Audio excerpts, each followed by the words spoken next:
Alors d'abord, un grand remerciement aux équipes techniques du Palais des Congrès, à l'agglomération Estérel Côte d'Azur et à la mairie de Saint-Raphaël.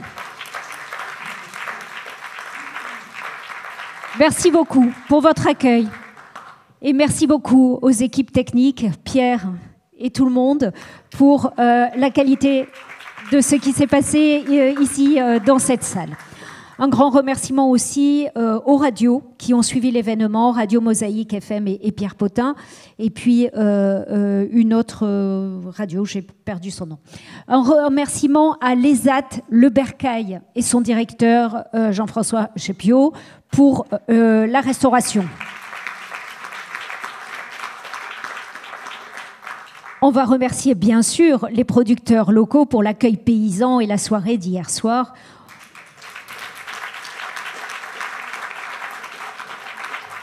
Et évidemment, l'équipe Média Innova pour le streaming live qui a permis à tous ceux qui sont loin de chez nous, loin d'ici, de nous suivre de chez eux.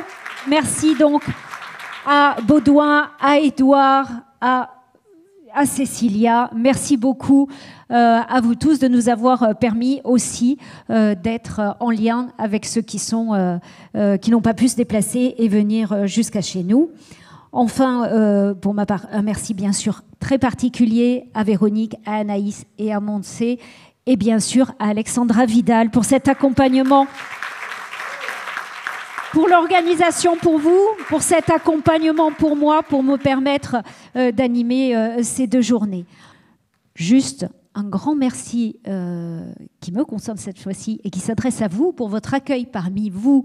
Encore une fois, pour ces rencontres nationales, ce fut un plaisir d'être à vos côtés et j'espère que j'ai permis à tous ceux qui sont venus sur cette scène de vous exprimer le plus clairement possible, en tout cas, les éléments et la richesse du travail que vous effectuez chacun de votre côté. Et maintenant, je laisse la parole à nos 2 coprésidents. Alors, en restant sur les remerciements, un grand merci à Virginie Galigani pour son animation pour l'ensemble de ces journées.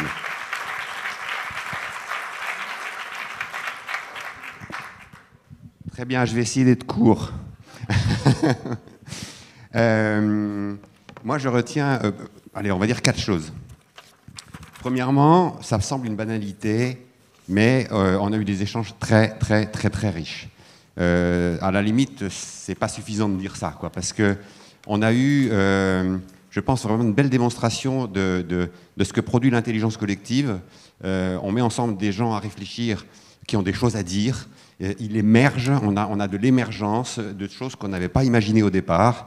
Donc on est en plein dans cette dynamique-là avec ces 2 jours de rencontres. Et on a eu en plus beaucoup d'échanges d'expériences. J'ai participé personnellement et j'ai assisté effectivement à des rencontres entre conseils de développement inopinées et qui s'avèrent après coup quasiment nécessaires.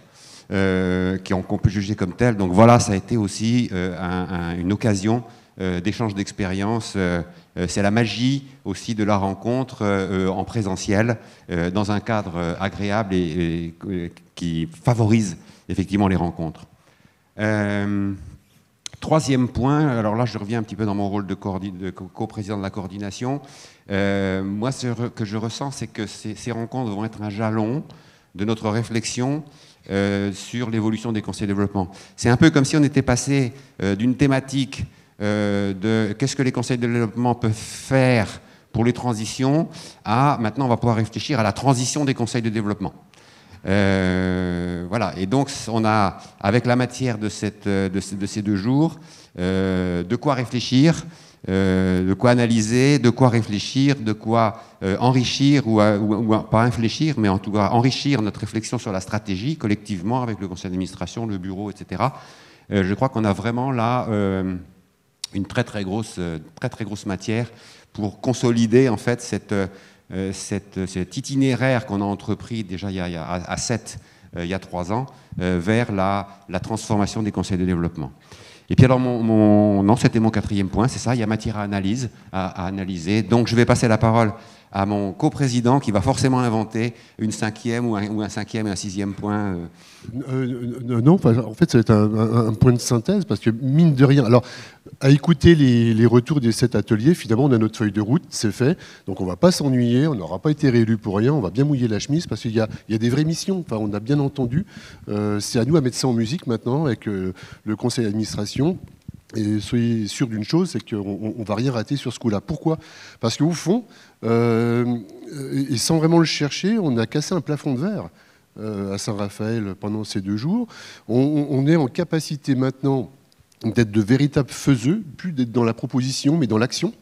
En sortant de la démocratie participative, archipélisée, marginalisée, brutalisée, mais vivante, hein, n'est-ce pas ? Et vers la démocratie délibérative. Et c'est vachement important, et je le dis aussi beaucoup à l'attention des élus, mais aussi des services, parce que l'idée, c'est de ne pas tomber dans le piège d'une forme de radicalité qui consisterait à faire contre ou à faire sans, mais bien de faire avec. Et là, il y a urgence. On avait un débat tout à fait impromptu avec monsieur le directeur général des services tout à l'heure, sur l'immigration, pour vous dire. Et on se rendait bien compte de ça. On l'a redit un certain nombre de fois. Attention, la défiance actuellement se réoriente vers les institutions. Et si on ne fait pas gaffe à ça, on est vraiment pas bien. Et c'est en ça où les conseils de développement, en toute modestie, vous me connaissez, sont des petits outils de la République extrêmement efficaces pour renouer les liens du dialogue, apaiser le débat territorial, et on a un vrai devoir de réussite. Donc, cette espèce de plafond de verre qu'on a fait éclater par nos capacités à inventer, à se repositionner, à se remettre en question aussi, et c'est pas fini, pour entrer dans la démocratie délibérative, je pense que c'est un acte fondateur qu'on a un petit peu créé à l'insu de notre plein gré, simplement parce qu'on en avait et l'envie, et au fond les capacités. On a peut-être peur d'aller au-delà, d'où l'image du plafond de verre. Voilà, bon, bien résumé. Ce que je voulais juste ajouter avec Yves, c'est quand même remercier une fois encore le maire de Saint-Raphaël, président de l'agglo, Frédéric Masquelier, pour l'accueil. Remercier les élus, les services pour l'accueil qui nous a été fait. Et puis, quelque part, il fallait quand même qu'on se réserve ça pour nous, préparer une standing ovation à la petite équipe qui a remarquablement organisé vraiment au cordeau ces 13e rencontres. Donc je voulais demander à Véronique Thury de nous rejoindre sur scène, à Alexandra Vidal, notre déléguée générale, avec Moncé Pachetto de nous rejoindre, mais aussi Anaïs, notre petite apprentie qu'on accueille depuis quelques semaines à la coordination nationale et qui va nous aider à mieux communiquer, de nous rejoindre. On ne sait pas comment vous le dire mieux que ça, avec toute l'affection qui nous caractérise. Vous avez réussi des 13e rencontres exceptionnelles avec le soutien de Virginie à l'animation. Merci du fond du cœur.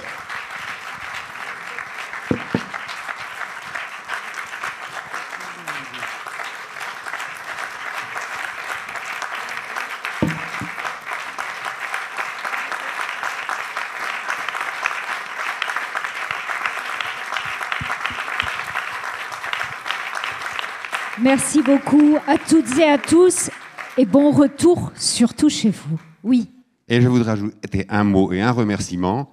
Remerciement à tous les participants et tous les conseils de développement, membres du réseau, qui ont été en fait la véritable cheville ouvrière de l'ensemble de ces rencontres. Et vous avez été les artisans du succès sur le fond. Voilà. Merci à tout le monde. Merci, bon retour chez vous et bon appétit.